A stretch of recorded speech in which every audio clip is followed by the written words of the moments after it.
Good evening, and thank you for joining us tonight for our Women Veterans Town Hall. I am very happy to welcome you all to our call this evening.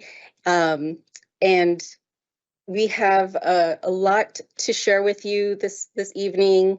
I am Rocio Porras. I'm your Women Veterans Program Manager. And before we get started, I'm going to go ahead and introduce our executive leadership team who is here with us tonight, starting off with Dr. Franklin Seacrest, who is our Chief of Staff, as well as Miss Jane McCarthy, who is our Associate Director for Patient Care Services. Good evening, everyone. Really proud and really looking forward to tonight's presentation, along with the questions that you may be having at the end. And we also have Mr. Michael Choi, who is our Associate Director for Operations, and he will be also speaking to us tonight as Incident Commander for our current fire situation. He has a few updates for everyone, so we will go ahead and open it up to Mr. Choi. Thank you. So as mentioned, I am Michael Choi. I'm the Associate Director for Operations. And this week, I'm serving as the incident commander for the incident command team that we stood up in response to the line fire. We are also currently tracking the bridge fire as well as the airport fire. So in terms of the line fire, that's the fire closest to us, to the medical center. It is just north of us. It is currently has expanded to 36,000 acres, and it is at 14% containment. The bridge fire is at 49,000 acres and 0% containment.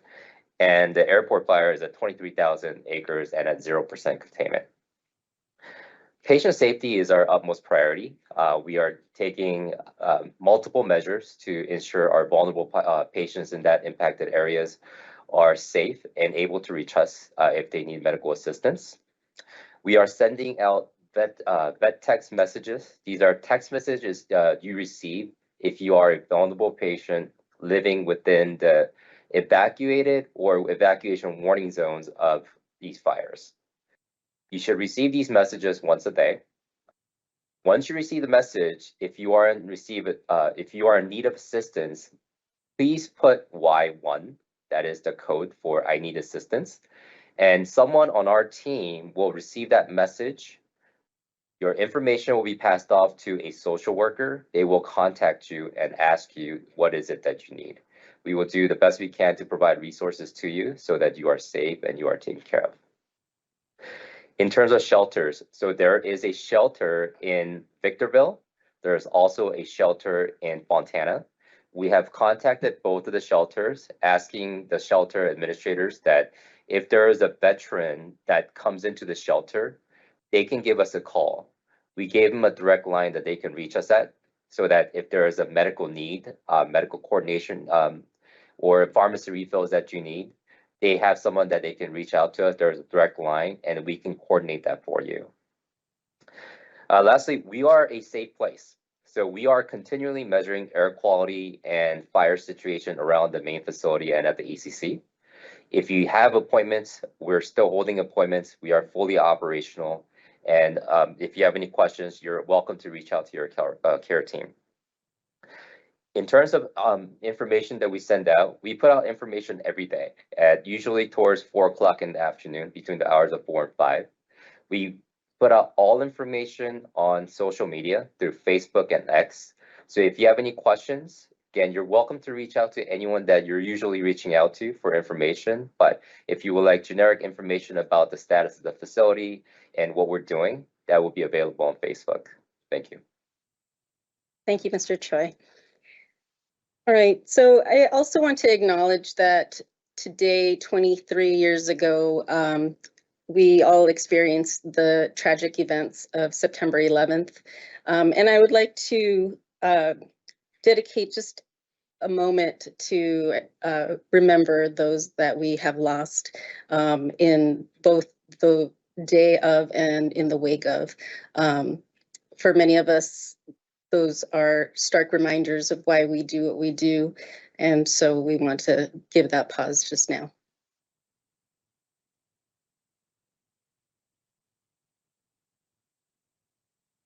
Okay, so we're going to get started. We have a lot of wonderful information for you all to cover. And we want to remind folks that are online and also on the phone that you can dial *3 to ask any questions that you might have. This is a town hall. We want to hear from you. And so we're going to hold off all the questions and answers to the end of the presentations. We're going to get to as many as we can. And those that we don't answer live right now, we're going to make sure that we get you those answers. So again, dial *3. If you are watching us live, there should be a text box that you can enter in your questions and also submit your questions online. Thank you. All right, so I'm going to kind of go over very quickly what we're going to be covering tonight. So I will start us off giving us a little bit of information about the Women Veterans Program and what we do. But we're also going to be hearing from our Women's Health Medical Director, who's going to be covering the topic of breast cancer screening, from eligibility and enrollment, from our vet centers and peer support programs. And again, we'll hold off all questions till the end. Okay, so we're going to go ahead and get started. Next slide. Thank you. All right, so this is me. I am Rocio Porras. I am your program manager for VA Loma Linda. Again, I'm super happy to be here tonight. And a little bit about me. I am a 28-year Navy veteran. I joined as an enlisted hospital corpsman and then was commissioned into the Navy Nurse Corps later on. So I've run the gamut of military experiences, just as many of you out there. I'm also by trade a family nurse practitioner. And, you know, as a veteran, I do get my care at the VA. I'm very proud of that, and I've received wonderful care.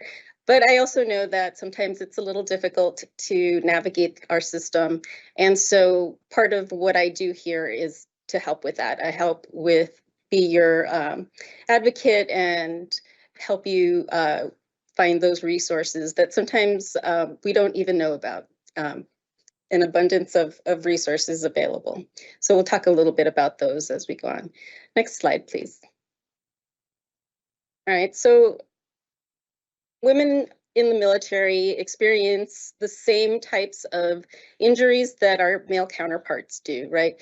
We are basically working in all different fields of the military and exposed to things such as TBIs, such as musculoskeletal injuries due to heavy equipment and gear, as well as experiencing mental health issues from PTSD or military sexual trauma. Next slide, please. We are growing a veteran population. This slide acknowledges that since 2017, we've grown from almost 8,000 to over 10,000. And we continue to grow. The projection of that number, you know, is climbing. The VA is very cognizant of this. And so we want to make sure that we are able to keep up with the demand for care for our women veterans. Our women veterans deserve the same, if not, you know, better care than what you would receive in the civilian sector. And so we're here for all of that. Next slide, please. So, as I mentioned earlier, women veterans, we experience a lot of different injuries, the same as our male counterparts, but we also have gender-specific care. And so this slide covers just some of the care that you can expect to receive at VA Loma Linda, anywhere from primary care to breast health and pap smears, to maternity care and infertility benefits. Infertility benefits are service connected, but if you have any questions, we're here to help answer and navigate those as well. Next slide, please. On this slide, I just want to reiterate that we're committed to ensuring that VA Loma Linda is a harassment-free, safe place for you to receive your care.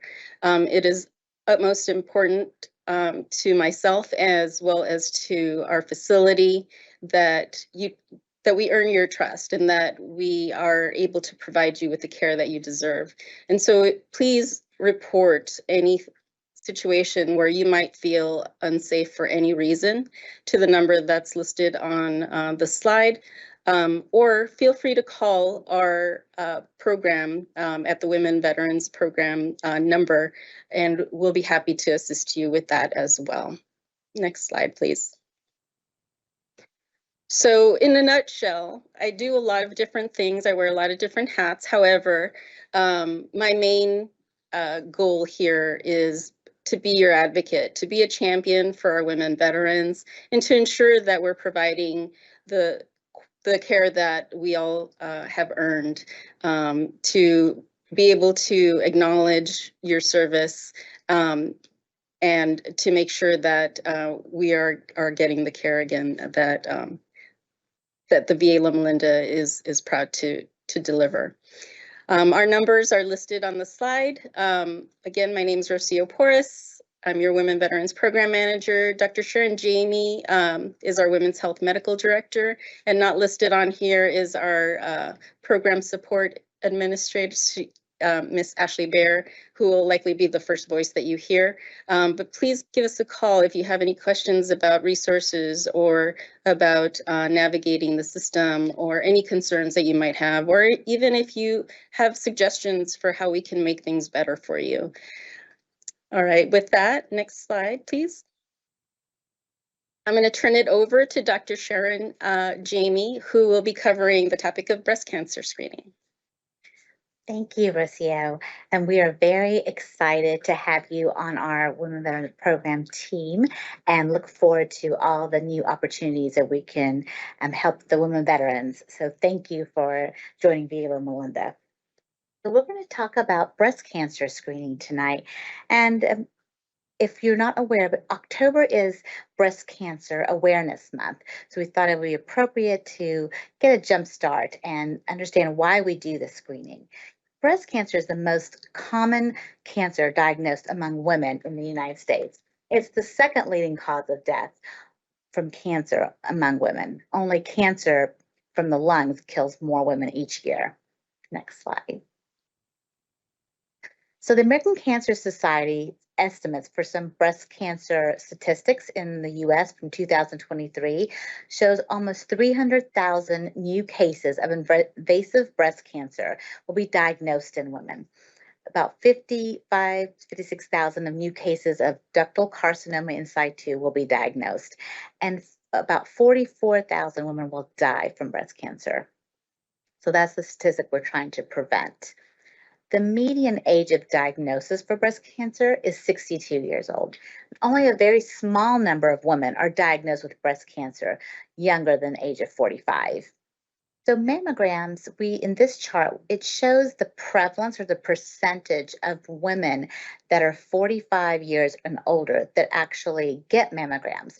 And you can see between the ages of about 55 and 74, we have a high number of women, close to 80% are getting screened for mammograms, which is a great number. It's not 100%, but we're getting there.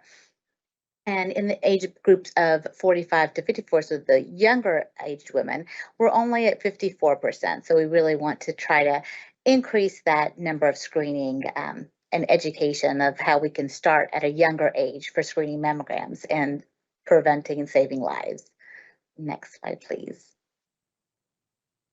In this chart, what we see is the mortality or death rate. And the importance of this chart is just showing how from the about 1960s, 1970s, 80s, so throughout those early decades, you can see the numbers were really elevated in the number of deaths from breast cancer, whereas we've started to improve and advance screening for breast cancer. And you can see the drastic drop to even more than half in up to 2019. And those numbers have even dropped further in the 2020s. So we are making a difference. Next slide, please. So benefits of screening, again, we're finding the cancer before the symptoms may actually even appear. Screen for cancer that's easier to treat and cure when it's found early. And we have few false negative test results and false positive test results. And we can also decrease the chance of dying from cancer by screening earlier. Next slide, please. So when do we start? We would start at age 45 for our yearly mammograms up until 55 and over. And then we can also start at as young as 40. And that's a discussion that we would be having with our primary care provider to determine if we meet qualifications. And we definitely want to be open to the younger age group of screening. Next slide, please. We don't recommend annual clinical breast exams anymore. Next slide. But what we do recommend is the self-breast awareness. So making sure that our women are aware of their own bodies with any lumps, bumps, and any detection to make sure to reach out to their primary care doctor. Next slide, please. And what we offer here at the VA is 3D mammography. So it's using X-ray techniques to get a three-dimensional reconstruction of breast tissue. So it's more detailed than our standard mammography. Next slide, please. So we're happy to announce that at the VA Loma Linda, we do have mammography available, 3D mammography. We do offer walk-in hours, and you can also call and schedule an appointment, and we have the phone number listed there. Next slide, please. And we'll end by a little video, and this is just discussing the importance of screening those women in the younger age group, and something that you may be aware of called the PACT Act. So due to any kind of exposure, if there's exposure, we can definitely start screening at a younger age to detect any signs of breast cancer. Play the video. As a woman veteran, you sacrificed and put others' needs in front of your own. Now it's time to prioritize yourself and your health. Getting a screening mammogram can help find cancer at an early stage when it's easier to treat, giving you a better chance of being cured. At VA, we have made mammograms easily accessible for you. We offer mammograms on site at over 70 VA medical facilities nationwide. And if you're receiving care at a site without on-site mammography services, we offer screenings at conveniently located community facilities. If you have mobility issues or trouble standing, don't let that stop you. State-of-the-art technology and accessible equipment is designed to ensure you have access to the health screenings you need, including mammograms. When should you get screened? VA follows the American Cancer Society guidelines, which recommend starting screening mammograms between ages 40 to 45. However, VA is now offering breast cancer risk assessment to younger women who may have had toxic exposure to determine if an earlier mammogram may be needed. The recent Service Act ensures that women veterans who have deployed to certain locations during certain times can receive an evaluation of their breast cancer risk and a screening mammogram if it is clinically appropriate. This is why it is essential for you to discuss your deployment and service history with your healthcare team. Your provider will ask where and when you served and look at your family medical history and personal medical history. Risk factors for breast cancer include age, personal medical history including breast history and ages of puberty and first pregnancy, family history of breast cancer, breast density, lifestyle factors such as alcohol use, weight, and level of physical activity. Unfortunately, 1 in 8 women will get breast cancer, and statistically, Black women are more likely to die from breast cancer than other races or ethnicities. Transgender women who have been on hormone therapy for more than 5 years, and transgender men who still have breasts, should talk with your healthcare team about screening as well. Scheduling a mammogram through VA was simple. I logged into My Healthy Vet and sent my care team a message saying, I think I'm due for a mammogram. Within days, a scheduler called me and arranged for me to get a mammogram in my community, the same place my neighbor goes. I was impressed by the professionalism and the efficiency of this process. If a mammogram shows an area or areas of concern, VA will provide follow-up care coordination and referrals. Now is the time to prioritize yourself and your health. Schedule a breast cancer risk assessment through your VA facility today. If you are not enrolled in VA healthcare, call the Women Veterans Call Center at 1-855-VA-WOMEN, 1-855-829-6636 to get connected to care. Thank you, everyone. And if you have any questions, please feel free to reach out to us in the Women Veterans Program. I'll turn it back over to Rocio. Thank you, Dr. Jamie. Again, just a reminder to dial *3 if you have any questions, or enter your questions and name in the text box if you are watching us live on Facebook. All right, so now we can turn it over to our next presenters for eligibility, and Mr. Cobbs will be heading us up on that conversation. Good evening, everyone. This is 9/11. I know you guys have other things you could do. We would really appreciate you coming out and checking out our presentation. My name is Chuck Cobb. I'm the Section Chief for Eligibility and Enrollment, and my Deputy Chief is Ms. Doris Shannis. Next slide. Veterans Healthcare. This is kind of an overview of some of the services that we offer with the VA. First thing I want to just say, the service provided is a benefit. It's not health insurance, and it complies with the Affordable Care Act. And basically, there's no open enrollment. You can apply at any time. And for many veterans, there's no out-of-pocket cost to them. Some of the services are listed on the right side. One I missed was Benny Travel. And most of these services you can get at any VA, any large VA across the country. And in addition to that, there's like 1,700 medical facilities. And a veteran traveling his services, he can always find his record. He doesn't have to re-enroll, but basically when he goes to a new VA, he may ask to do a registration. Other than that, he's good. Next slide.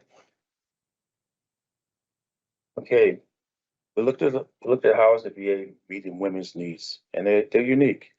And this is just a list of services. Some of these services have already been spoken prior to me, and one of the ones I want to look at is the PACT Act. With the PACT Act, I'm going to talk about the cohorts toward the end of the slide. And other than that, most of these services have been mentioned, so I'll move to the next slide, please. Okay, the benefits. As you see with the Women's Veterans Coordinator, the second one, in November 1993, this is stood up and basically they became an advisory committee for women. Stood up in November 1993, and in November 1994, the Center for Women, it came on board. These are both centers. These both the center and the Women's Coordinator. Those are both laws, public laws for each one. And the VA Healthcare for Women.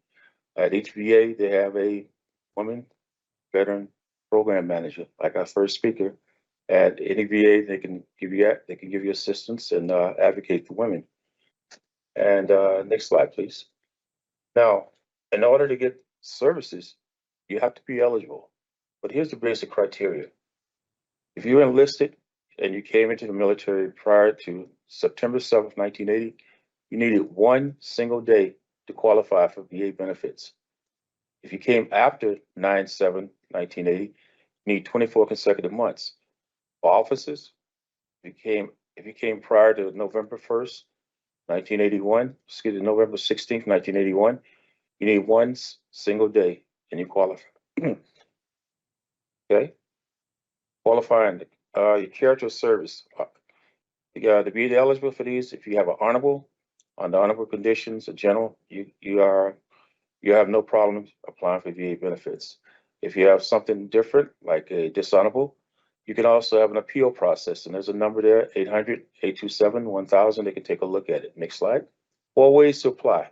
You can apply in person, you can apply by phone, You can apply online or you can apply by phone. If you call by phone, they will actually help you complete the 1010 easy application.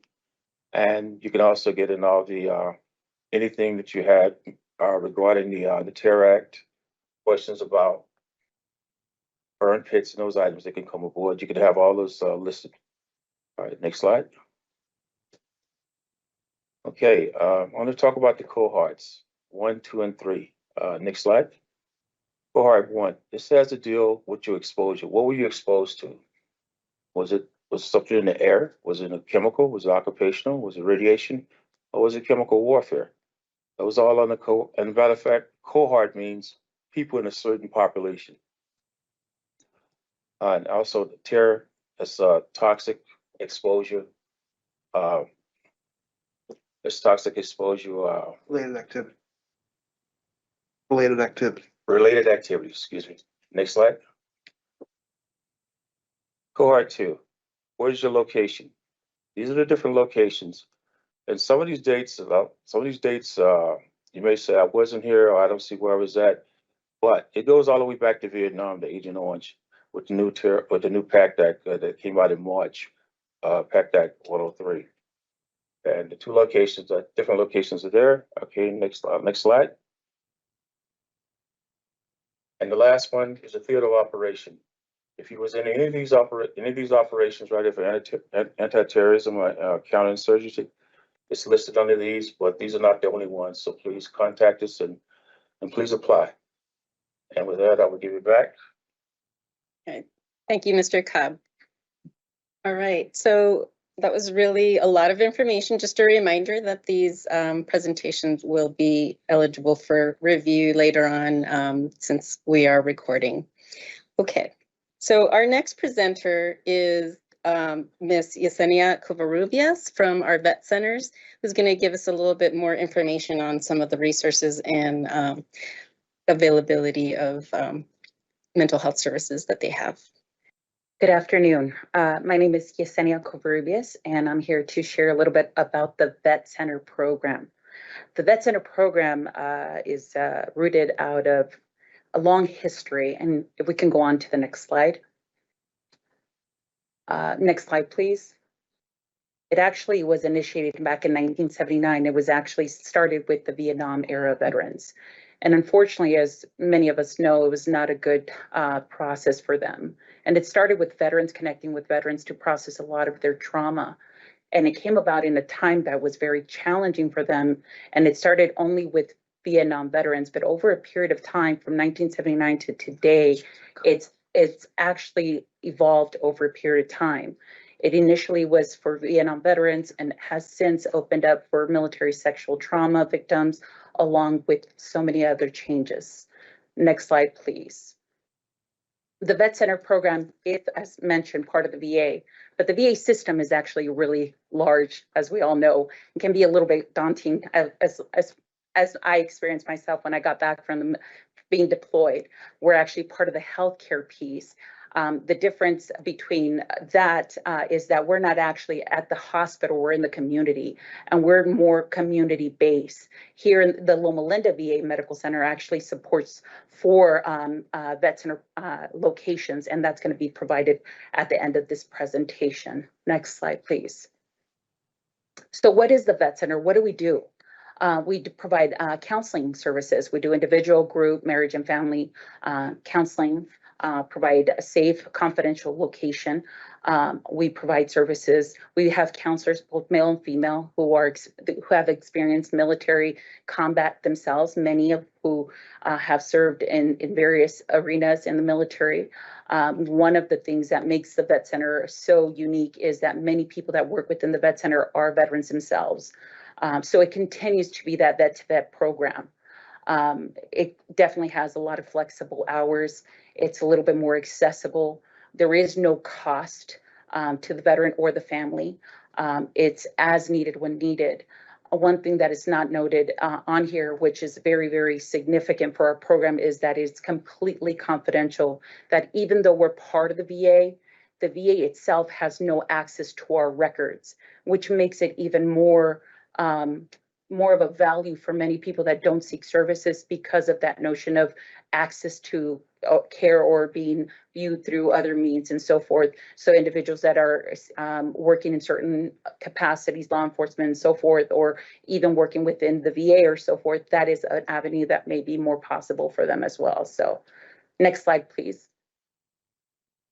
One of the pieces that I mentioned earlier, not only combat military sexual trauma is a significant added benefit there. And what is military sexual trauma? Military sexual trauma refers to sexual assault or threatening sexual harassment experienced during military service. Veterans of all genders and from all types of backgrounds who have experienced MST are eligible.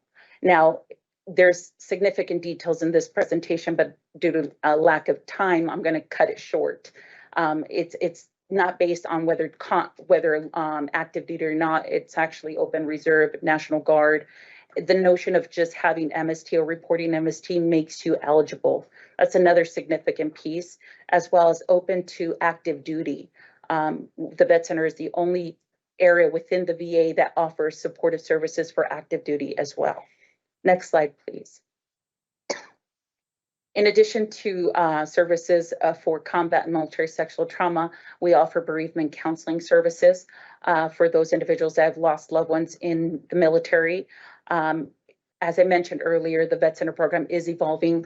Recently, there was some changes that now they're offering bereavement services for individuals who have lost individuals to suicide. And so that's also an added value and benefit for our community and family members in our community. Next slide, please. So moving on, as I mentioned, it is evolving. There are more details in reference to eligibility. My suggestion for everybody who may be interested in services is connect to your local Vet Center, ask the questions, see if you're eligible, and see if this is of added value. Next slide, please. If you go on and look through all of this as specifics, there's more details as far as reserve components and individuals are interested in more reserve components as well as other individuals that may be eligible. Like I said, your best bet is to connect with your local Vet Center, ask those questions. Next slide, please. As mentioned earlier, there's 4 Vet Centers that is supported by Loma Linda VA Medical Center. That's the San Bernardino Vet Center, High Desert Vet Center, Corona Vet Center, Temecula Vet Center, all of which have services accordingly. They're listed in the phone number so you can reach out to them and ask if you're interested in services. With that said, thank you for this opportunity, and I turn it back to you, Rocio. Thank you so much, Yesenia. I know that was a lot of really wonderful information. Please follow up with your local Vet Center. Our next speaker is our final speaker, LaTanya Flagg, who is our peer support. And so I want to make sure that we give her a nice warm handoff here.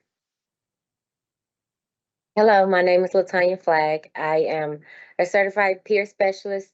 I work specifically in the women's clinic, and I work specifically with women veterans. I am a unique peer because I'm assigned to the women's clinic, which is a specialty clinic. So it's not just all mental health. We have gender specific care. We have mental health as well. So that's what makes me unique. Next slide, please. What I provide as a peer is individual support and groups we have here. I have a group called Woven, which is a women veteran networking group that support women veterans to meet other women veterans. So sometimes, a lot of times, as a veteran, you don't find out things just like online or whatever. You find them out through each other. So that's what this networking group is about, and also to create like a long-lasting relationship with people that you've met in the group. There's an opportunity at the end of the group to exchange phone numbers and emails so that you can help each other in your recovery process. I also provide equine therapy, which is community-based because we have more than one ranch. We have one in Jurupa Valley and one in Paris. Just right now, as we speak, the horses aren't being, they're resting because it's so hot. But once it picked back up, I'll let you guys know, or you can reach out to me and I can give you the information for both of those ranches. As like I said, I'm a peer and I also provide individual support.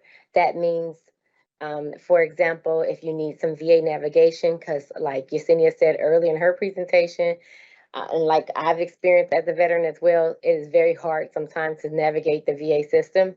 I also provide, like I said, individual support, the VA navigation.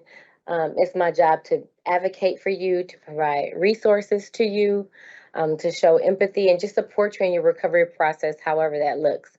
I'm also a part of the interdisciplinary team, which is my team. It consists of psychologists, social workers, and psychiatrists, and we work together to support you in your recovery process. Next slide. These are just the names of the other peers that are in here, that are at this VA. They just don't work in the women's clinic. They work in various parts of the VA, in BHIP, in primary care, in HUD-VASH, which is our homeless system, in PRRC, which is a part of substance abuse. We have veterans in our CBOX. We have one in the high desert. We have one in Marietta Clinic. So these are just the names that I wanted to make sure I put the names of the other peers that are here at the VA as well. And that completes my presentation. Thank you, Rocio. All right, thank you so much, Tanya. All right. So to wrap up our town hall, we're going to get to some of the questions that you have been sending us. And we will start with Aja from Sun City. Her question is, who can I contact for VA benefits? How can I get registered? Would Huss like to answer? Yes. You can contact the VA hospital, or she can go online and just type in VA benefits, and it'll give a host of different phone numbers and ways to get registered, and we would be happy to see her. All right, thank you.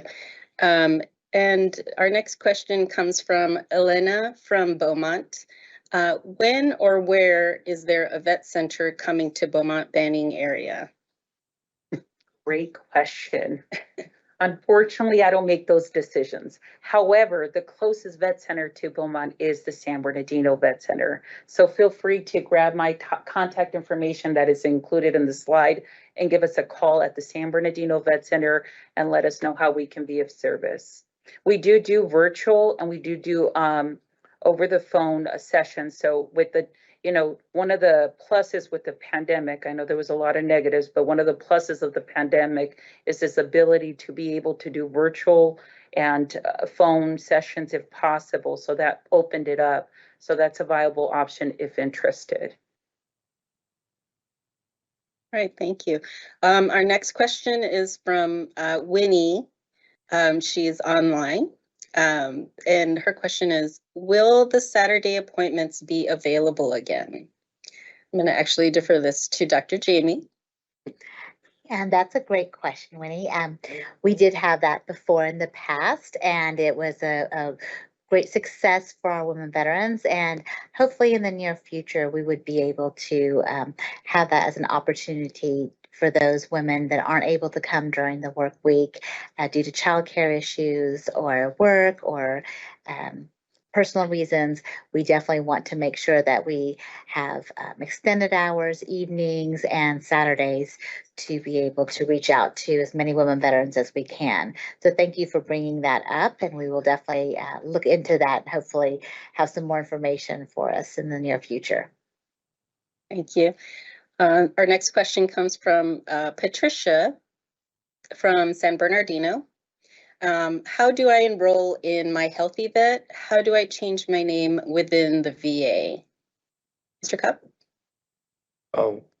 My Healthy Vet, you can do that online. You can go out to the VA.gov, and if you want to do a name change, you can come to VA and submit it either to the main or the ACC. documents you need to bring in, like marriage certificate, driver's license, social security card, and we'll take a look at it. We'll make copies of it, and we could process it and we'll submit it. Usually takes somewhere between 30 to 60 days before we get an answer on it, but it will be done. Okay, thank you. The next question comes from Sherry from Rancho Cucamonga. Are there facilities for breast reductions due to shoulder and or back problems? I'll defer to Dr. Jamie. Yes, Sherry, that's another great question, especially with our topic of breast cancer screening. So we definitely do provide opportunities for evaluation of breast reduction, causing complications such as back issues. And that's something that you can definitely bring up to your primary care provider. If not, the Women's Health Clinic does help many women veterans with those same concerns. And we do offer those services here within our VA and our surgical services department. So hopefully you can reach out to us if it's not available at your CBOC. Thank you, Winnie. Thank you. Our next question, comes from Kaniko from Loma Linda. And the question is, 10% of California veterans are women. What are the plans to support the increased demand of this growing population and unique needs? And I'm going to defer to Dr. Sechrist. Oh, I love this question. Hey there, Kaniko from Loma Linda. Great question. And as the Chief of Staff, I just want to say it's my pleasure to answer. You know, as the Chief of Staff for this excellent healthcare system, I look at a lot of data, a lot of numbers, and it's the end of the fiscal year. I've been looking at a lot of numbers related to the Women Veterans Program. And these numbers are as inspiring as they are astounding in terms of what's happening. The program is absolutely growing in terms of patients, growing in terms of the number of providers who care for those patients. It's growing in terms of expansion of services like pelvic floor therapy. It's growing in terms of reproductive health options. We have a women's GI clinic. The list goes on. And it's growing in terms of quality improvement. Just look at what we're doing with breast cancer care. It's just incredible the amount of growth we're already experiencing. But to answer your question, to meet the need, to meet the demand, we've got to increase our supply. And it's very simple. I break it down into three things: access, experience, and quality. In terms of access, we need more providers. And as Chief of Staff, that's my job. I bring in not just anyone, but the best and the brightest to come in here who have a servant's heart and a mission-driven sense to serve the best patients, frankly, in the world. And we have the best mission. I think we have the best resources. We got to increase the number of providers who are designated to take care of our women veterans and sites of care. And we've already done that, and we're expanding our sites of care aggressively. We have 10 sites of care now. Hopefully, in the near future, we'll have more because the need is there, as you point out so clearly. In terms of improving experience, you know, I work so closely, and why I'm here tonight is I work so closely with Ms. Porras and Dr. Jamie, our program manager and medical director, to understand what the needs are, to hear what those needs are, and as a leader to realize those needs and make them a reality here for our healthcare system. And finally, in terms of quality, I've said it before, we want absolutely the best. And so in terms of meeting the need, it's not just meeting the need with any Tom, Dick, or Harry. We want to have the best folks who are dedicated to our mission to serve our veterans and to really meet VA standards of care. And I just want to say with great pride, the VA standards of care for all veterans are as high, if not higher, than anywhere in the community or the world. So we want to deliver world-class care. So I hope that answers the question, that the will is there.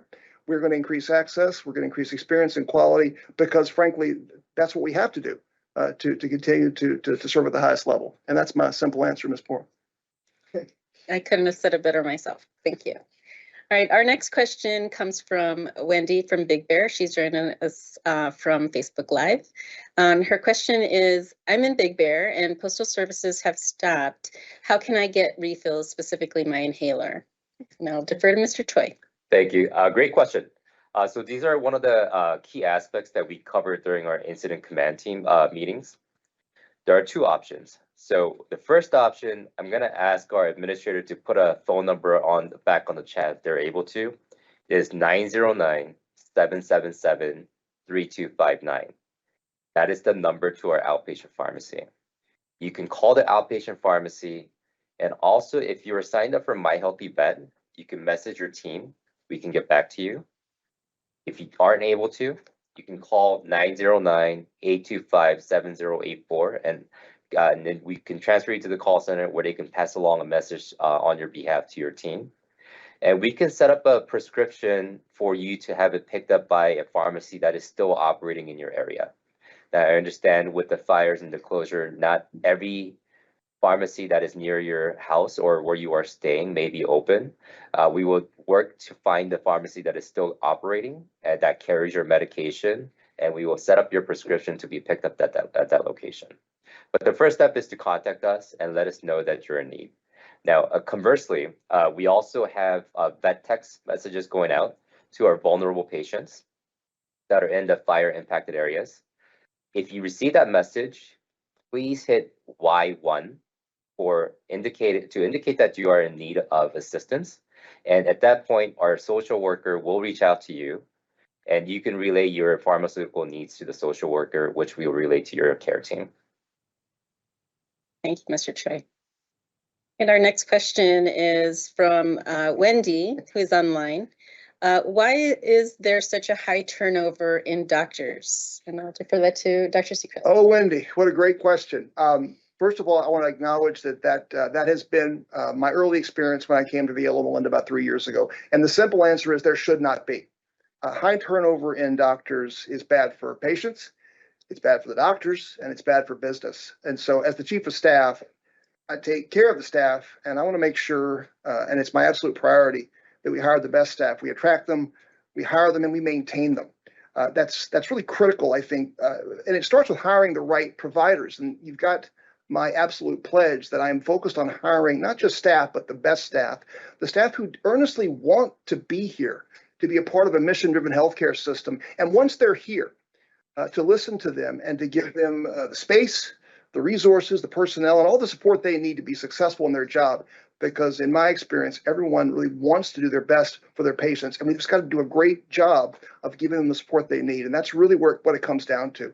So you have my earnest pledge. That is a huge priority. And I will tell you, actually, in the recent years, the staff has stabilized. I believe, I can honestly say, Mr. Choi can back me up on this, that I believe we have, our attrition rate is down.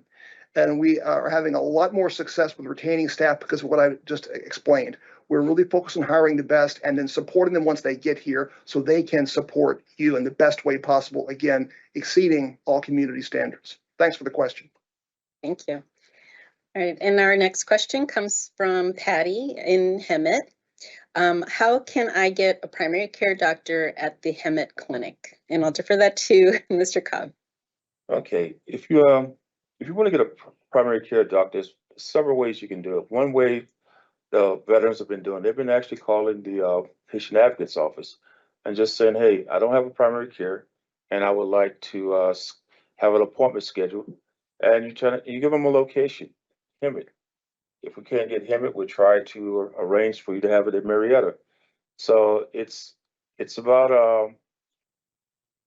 the location, and also if there is an actual panel open or if there's a doctor open for that facility, we can get you an appointment. So yes, so start with a phone call. Just call the patient advocate office and just let them know that you would like to have an appointment at Hemet, and we will get you scheduled. Because what they would do, they refer to the intake coordinator. The intake coordinator will give you a call, and at that point, you can discuss whether if you want to do it at Marietta or if you want to do it at Hemet, whichever's convenient for you, and also it all depends on availability. Okay, and our next question is Wendy, who is watching us online. Her question is, can you do liposuction? Dr. Jamie. Okay, Wendy. So for that question, it all depends on if the liposuction is due for a medical reason or medical concern or medical necessity. Then yes, it is possible to be able to get that procedure done through your primary care doctor at the VA if it's due to a medical condition. If it's referring to a cosmetic condition, we don't necessarily provide cosmetic services, but your primary care provider can definitely help with coordinating care with outside facilities if you choose to have surgery for cosmetic reasons outside. We're definitely here to support pre-op labs, medications, and the necessities that are required to have surgery done. So you can definitely reach out to your primary care provider for more information on your specific case. Thank you, Wendy. Thank you. Our next question, excuse me, comes from Deidre from East Valley. And her question is about the MOVE program. The classes are booked so far out. When are you going to get more classes? So unfortunately, we don't have Whole Health here who could probably answer that question a little bit better. But we can definitely get back to you on that. We will make sure that we get your information and give you an answer. Unfortunately, we can't answer that right now live, but we'll make sure we get you that answer.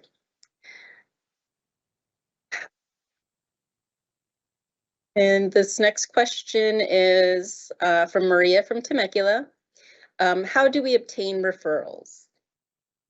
I'll defer that back to Dr. Jamie. Okay, Maria, it depends which referral. Again, your main point of contact is going to be your primary care provider or your PACT team. So we want to make sure first that you're going to be already established with primary care at the VA. And once that you are, any referrals that you need or would like to have, you would have that discussion with your team, whether it's through a video appointment, in-person appointment, or telephone. And we can guide you on the different steps that's required in order to obtain the referrals. Thank you. All right, and our next question is from Alyssa from Winchester. Please repeat the phone number for the women's clinic. I don't believe we have that number handy, but if you call the main number, which do you 909 825 7084 and ask for the women's clinic, you would be connected to the women's clinic. And again, the number is 909 825 7084. Thank you. That's perfect. All right. Well, thank you so much for all of your questions. If we didn't get to your question, we'll make sure that we get you those answers. You know, we're sorry that we didn't have time for everyone's questions. They were wonderful. We definitely want to continue to hear from all of you. I'd like to thank our presenters and our leadership that's present here tonight for helping us with this town hall, making it a successful night and hopefully a very informative night for all of you. If you would like to rewatch or share today's town hall, the broadcast will be available on the VA Loma Linda Facebook page, as well as if you would like to receive any emails, please subscribe. And that should be available also on Facebook or on X. We look forward to seeing you all at our next Women Veterans Town Hall. Again, thank you. Please, we'd like to hear back from you. Don't hesitate to call your Women Veterans program. We're here to help you and advocate for you. Thank you so much and good night.